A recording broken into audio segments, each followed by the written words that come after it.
of risk takers and builders. The country was originally forged by indigenous.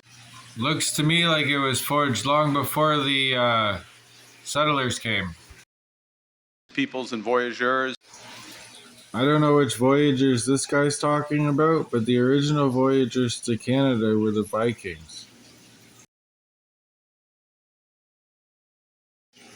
The voyagers I believe he's talking about didn't come in till the 18th and 19th century.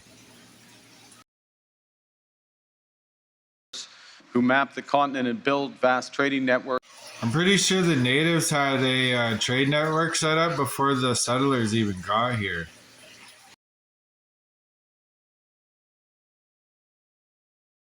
One of the most vast trading networks without having modern transportation. We just didn't need a giant set of iron rails running through the woods to do so.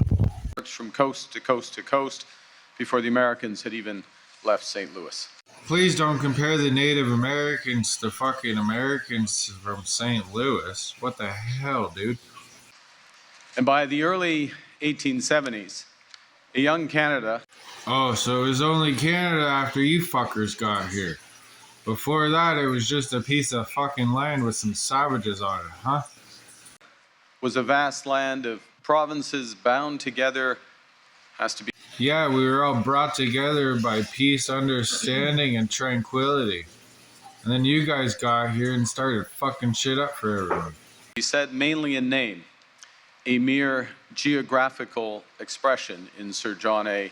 Macdonald's. Excuse me, Mr. Clowney, are you aware that Sir John A. Macdonald was the one who decided to put in residential schools so that Indians could stop being savages and start being proper contributing members of society with a Christian background?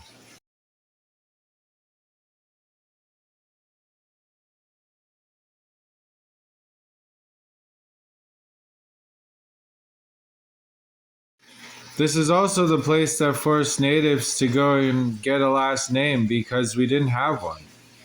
This is also the place where they buried the children and claimed they ran away so they didn't have to tell the families. And let's also not forget that these are the places they would beat the children if they were to speak their native tongue. Sir John A. Macdonald was also a racist, amongst other things. The original people to build the train tracks was the Chinese that he didn't really care for. So I think you should use his name very cautiously when you bring up Canada's history. Memorable phrase. Facing at that time an economic depression and threats to our sovereignty from our southern neighbor, Canadians chose to build. Canadians were building long before that, you fucking dumbass. We just didn't have modern stuff. That doesn't mean we weren't fucking building. And you can build a society without having structures.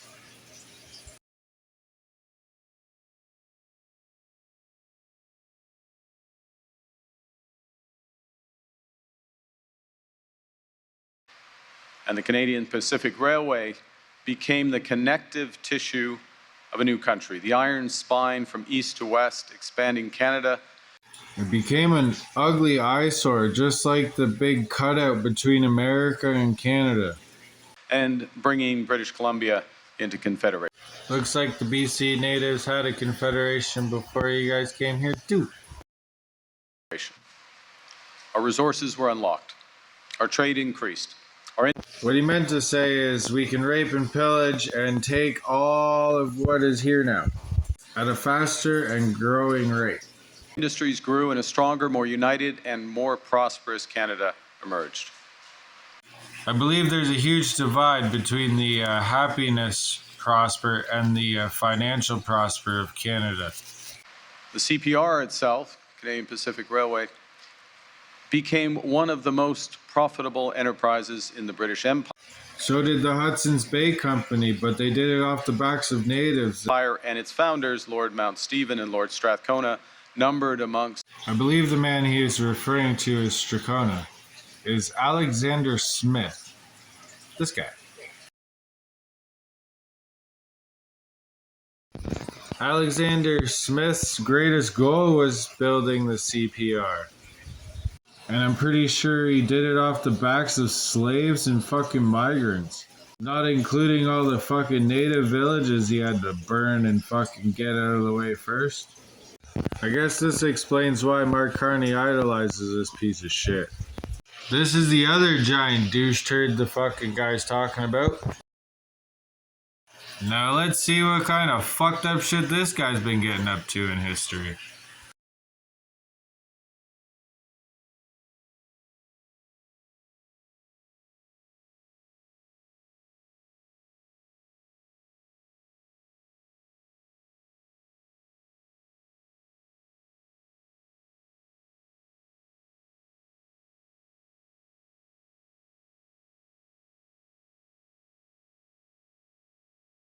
Hold up, wait a minute.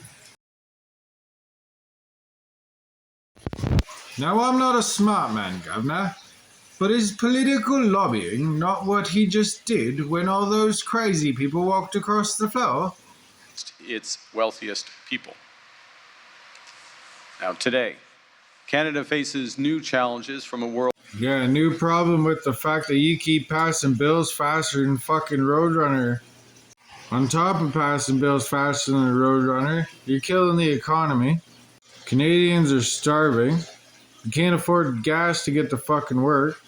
And to throw a fucking cherry on top of this whole fucking bullshit, you're also taking out the Endangered Species Act so you can just go ahead and kill animals and wildlife. That's changing, not gradually, but suddenly. Technological change is. Of course, we're going through technology changes. You guys are deciding to build a railroad track and, on top of that, a nuclear plant. And doesn't the AI plant that you're building use a whole bunch of fresh water? I know we have one of the biggest reserves of fresh water in the world sitting in Canada, but it doesn't mean you get to use it all up on fucking bullshit. Accelerate. The foundations of the international order, the order which Canada helped to build and from which we have long benefited, that order is crumbling. And many of our former strengths, built on our close ties to the United States.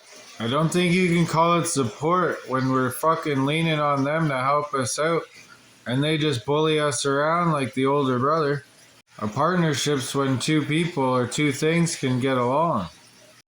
A partnership's where both parties walk away happy. A partnership's compromise. I'm not so sure this was a partnership as much as a give and take situation. Have become our weaknesses. Our faith, trust, and support in the government has given us weakness, unfortunately. We gave you everything and you decided to fuck us over. Time and time again. It's unfortunate but true. You need to step up, government. The U.S. has changed. Everybody changes. That's where compromise comes in, so you can learn to adapt with each other. They're right. And we are responding. That is our imperative. Everybody changes. That's where compromise comes in, so you can learn to adapt with each other.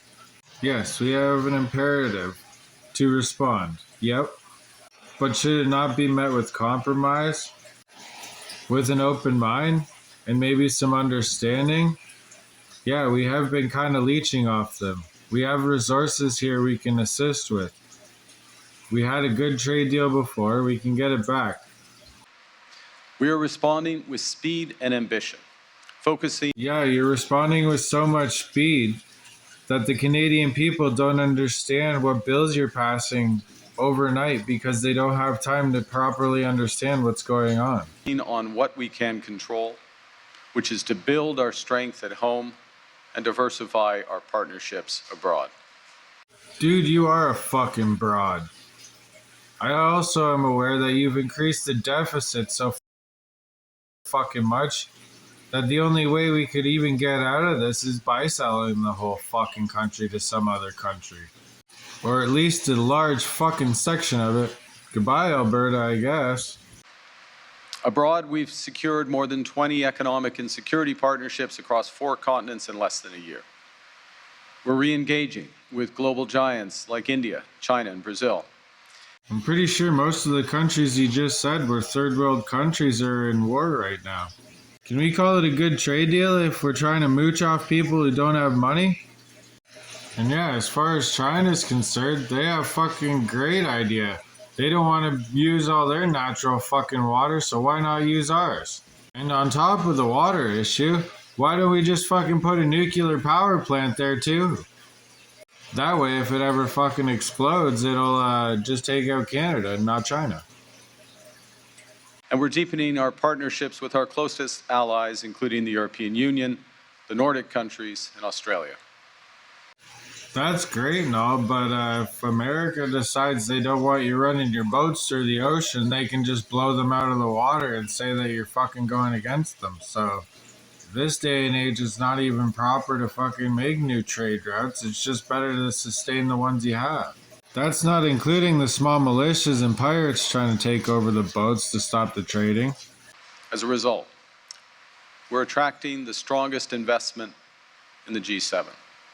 And we're on track to double our non-US exports within a decade. So in the next 10 years, he's planning on doing something. What the fuck? You're just working on it. You need to work on it faster. It shouldn't take 10 years to do this. That's $300 billion. I swear the stupid fuck just pulls a number right out of his fucking ass just because it sounds cool to him. He probably sat there thinking about fucking that number this whole fucking goddamn time. He's Of new orders for Canadian resources, goods, and expertise. At home, we're catalyzing a series of nation-building projects in energy, trade, critical minerals, transport, data. at home. He's been working to cut and divide, cut and divide, cut and divide Canadians as much as he can possibly do. As well as take their guns, so if they have anything to say about it, they can't do anything about it.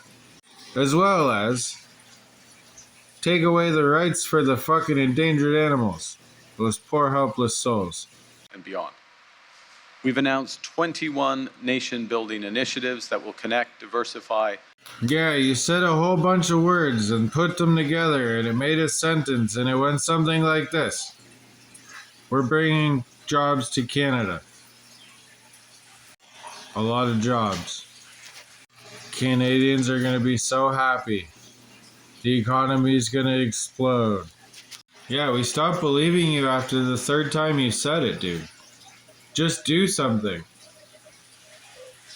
Words without results are just shit talk. And propel our economy through over $125 billion of new investment. That number sounded good in his head, too. We're realizing Canada's full potential in clean and conventional energies. Excuse the what the fuck did you just say? I don't know how clean fucking nuclear fucking energy is. But I'm sure there's a bunch more ways you could get clean energy as opposed to fucking putting a giant nuclear bomb in the middle of Canada. To power Canadian homes, build Canadian businesses, and reinforce Canadian sovereignty. Could just be me, but I'm pretty damn sure we don't need a fucking giant nuke in the middle of fucking Canada to prove our fucking sovereignty, you fucking meatball.